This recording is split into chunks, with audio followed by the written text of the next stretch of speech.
Rajpal. I'm from Singapore and I'm also known as the real Kampong Chick.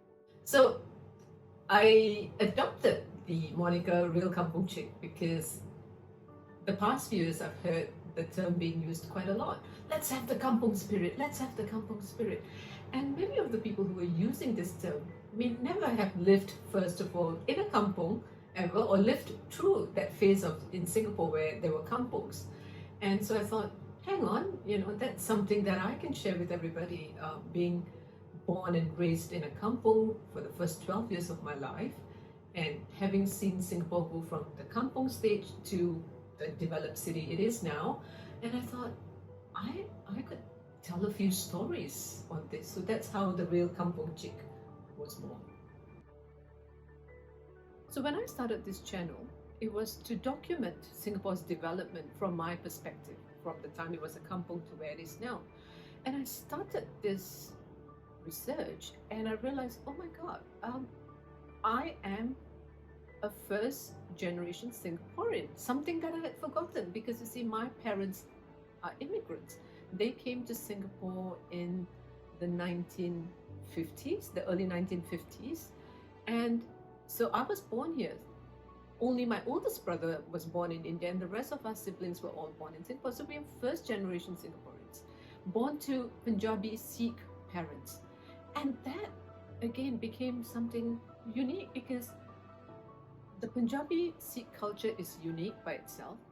But then when I went back to India with my mom to visit her family, and I've been doing that since 1995, so it's been over 20 years, and there were elements there that were different from what we had in Singapore, and I was really, really curious. So that's when I realized, oh, wow, a lot of local influences has seeped into the Punjabi culture, into our food, the way we dress, the way we eat. So I was very, very fascinated, and I thought, I need to record this. I need to capture these moments. So I'm hoping that through this channel and through the various programs that I'm going to be running in my home and in parts of Singapore, I hope for people to understand about the Punjabi culture, Punjabi Sikh culture, about the way of life, our food. And I'm especially interested to talk to you and tell you more about spices and how spices are used in the different food, in our cuisine, in desserts. I mean, you would never think about black pepper kernels being used in a dessert, for example. And yet, that's something that we have. And the concept of sweet and sour, we always joke in my family, the whole idea about sweet and sour fish, and we say we have it in our cuisine too. It's a dessert. You have the sweet rice served with yogurt, sweet and sour. So these are kind of the elements that I would really like people to understand. So for example, like I have here something called the panjiri, which I grew up with. It's basically made of gram flour, almonds and ghee, which there is no translation. So now we call it the Punjabi muesli. Right? So how did this come about, and how authentic is, for example, the local version to what we have back home in India, right? So I thought this would be something that I'd like to share with people through this channel, about the food journey, about the spice journey.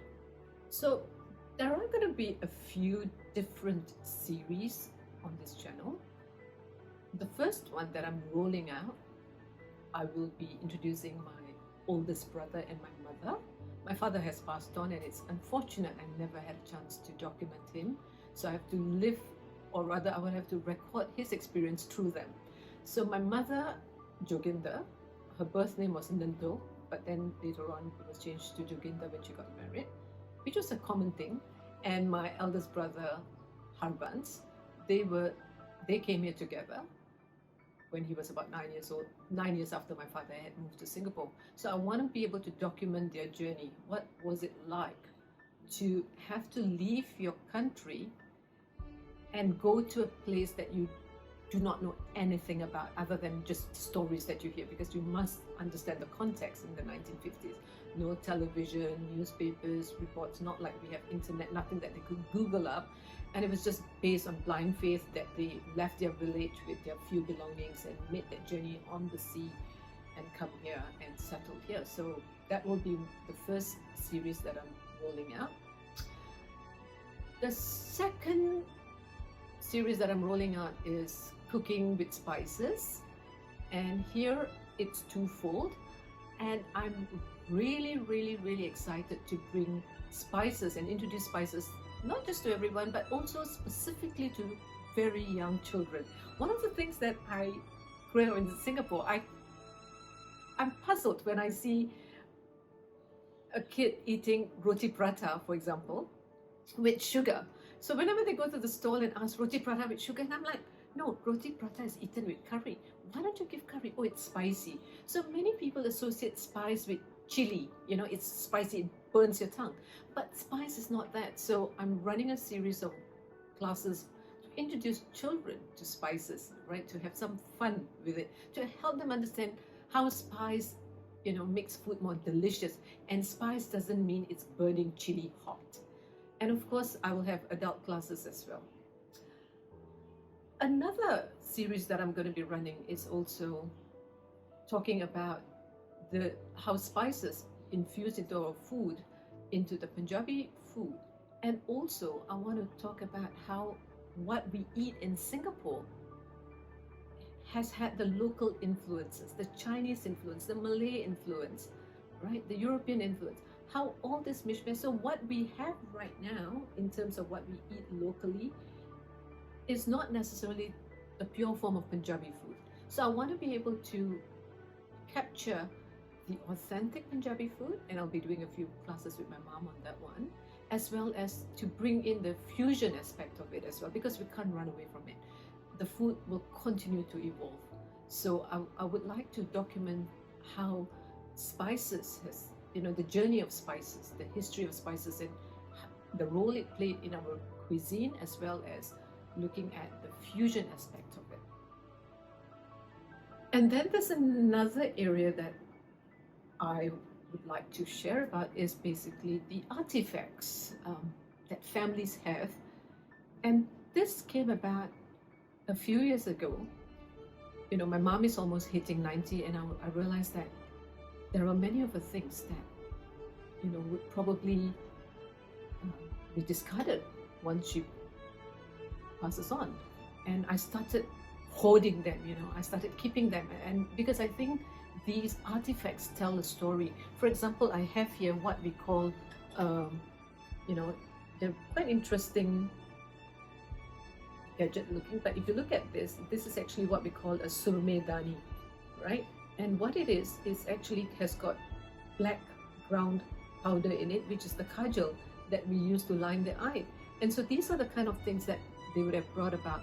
And there are many different artifacts that families just do not know what to do with. Like, for example, when my sister-in-law's parents passed on, they're from the Gujarati Muslim family, and she had this, and she says, like, I don't know what to do with that. And I'm like, you know what, give it to me, I'll keep it for you. So I want to be able to help family understand the heritage value of these artifacts, about what it tells them about their family. So this extends beyond the Punjabi culture, but is also to help family rescue their heritage items and to either repurpose it or keep it for the next generation, because it documents, it tells a story about your family.